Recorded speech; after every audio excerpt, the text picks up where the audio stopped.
proklamasi kami bangsa Indonesia dengan ini menyatakan kemerdekaan Indonesia. Presiden Soekarno telah membawa Indonesia masuk ke dalam gerbang kemerdekaan. Tidak sampai di situ, Presiden Soekarno tetap berjuang agar Indonesia merdeka dengan seutuhnya. Dan telah ditunjukkan oleh Presiden Republik Indonesia yang pertama Bung Karno pada tahun 1955 lewat Konferensi Asia Afrika, kita menginisiasi gerakan non-blok. Tidak ikut Barat, tidak ikut Timur. Pertanyaannya kemana non-blok sekarang? I hate imperialism. I detest colonialism. Dengan begitu, Presiden Soekarno membentuk Konevo, tandingan PBB, dan sudah terrealisasi dengan dibangunnya gedung untuk Konevo, yang kemudian menyatakan sikap untuk keluar dari PBB, karena Bung Karno tahu ini adalah penjajahan.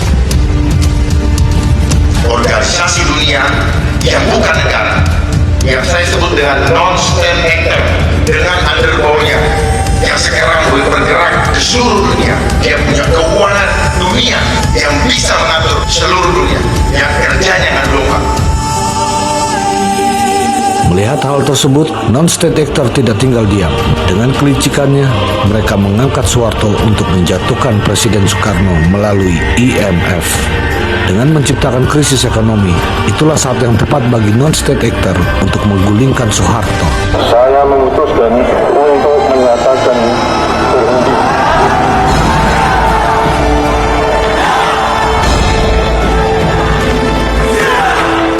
Maka naiklah Habibie sebagai presiden.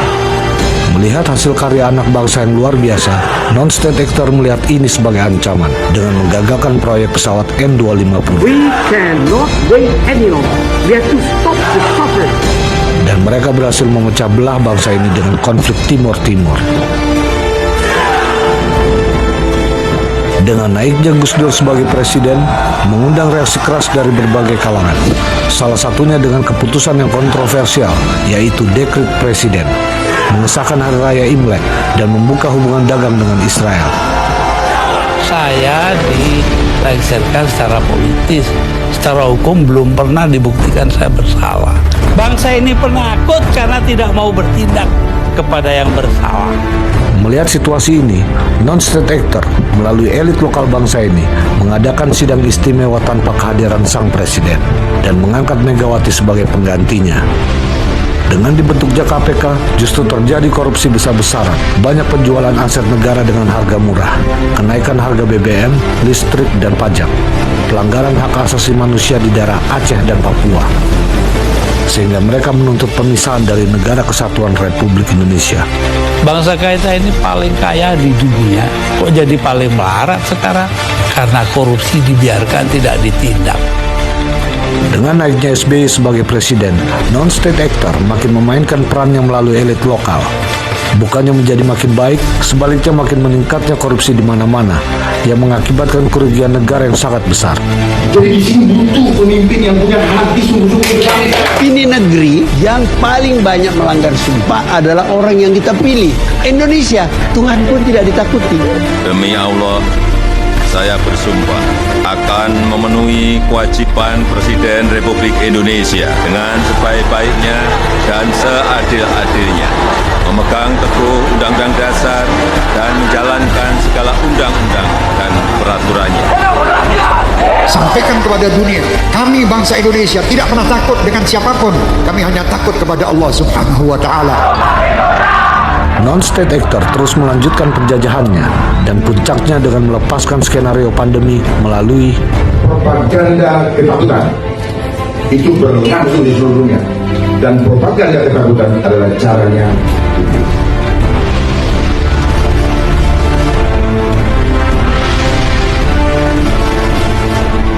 Jangan korbankan iman kita, jangan jual iman kita demi kesenangan dunia yang akan kita tinggalkan.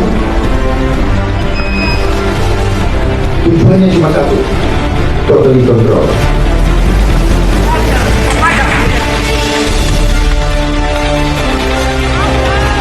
Kita selama ini sudah tertipu oleh apa? Oleh manipulasi cara berpikir logika yang dibangun terbalik dengan iman. Dokter gak mau kasih saya pulang, gak kasih saya isoman. Gimana mau sembuh, dokter? Hasil negatif masukkan ruang isolasi. Penipu kalian semua. Ujilah setiap roh. Dia takut Tuhan atau takut setan. Kalau takut Tuhan, dia akan selalu memperkatakan firman Tuhan, bukan memperkatakan apa kata ahli-ahli itu.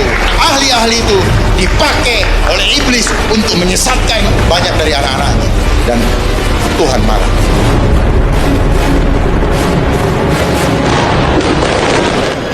Sejumlah masa yang melakukan siswa menolak masa yang tergabung masa menolak kenaikan harga. Kita yang menamakan rakyat jelata. Kita berbeda dengan elit, dengan pendapat para pengusaha. Kita berbeda dengan mereka, orang-orang yang ada di sana. Pembagian BLT BBM yang diberikan pada masyarakat per bulannya diberikan 150.000. Sumber daya alam akan habis bohong, minyak akan habis bohong. Minyak itu seperti mata air, kapan itu Tuhan mau bikin ada. Persoalannya kita jauh dari Tuhan. Sepanjang kita hidup, Tuhan akan berkati kita.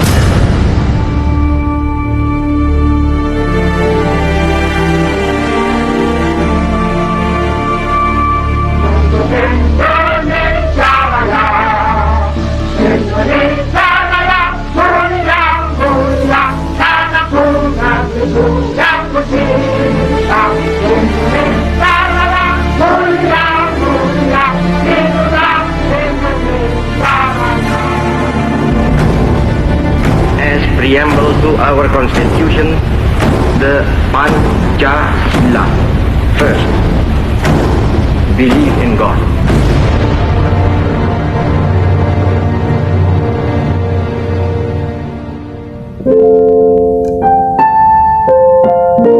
Saudara-saudara sebangsa dan setanah air, musuh yang terberat itu adalah rakyat sendiri.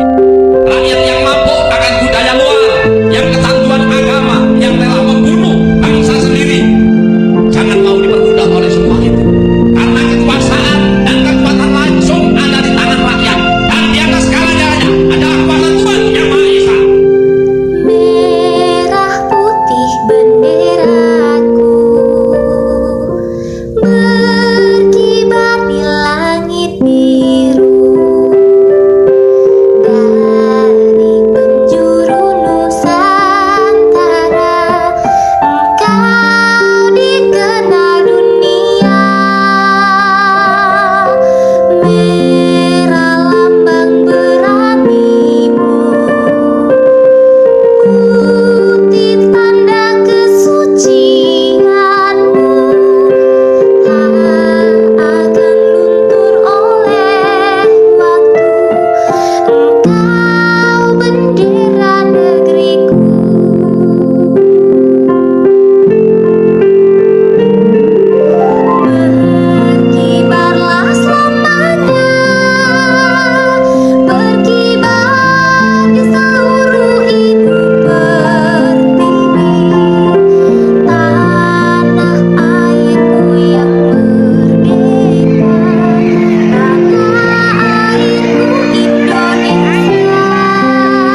Merchandise Nuswantara ada kaos DP88 kayak gini guys, tas DP88, stiker DP88, topi DP88, gantungan kunci DP88, gelas DP88, botol air DP88, ada brosur DP88 kayak gini guys.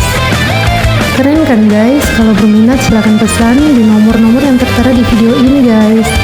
Merdeka Nuswantara, Viva Republik Indonesia. Selamat menyaksikan video berikut.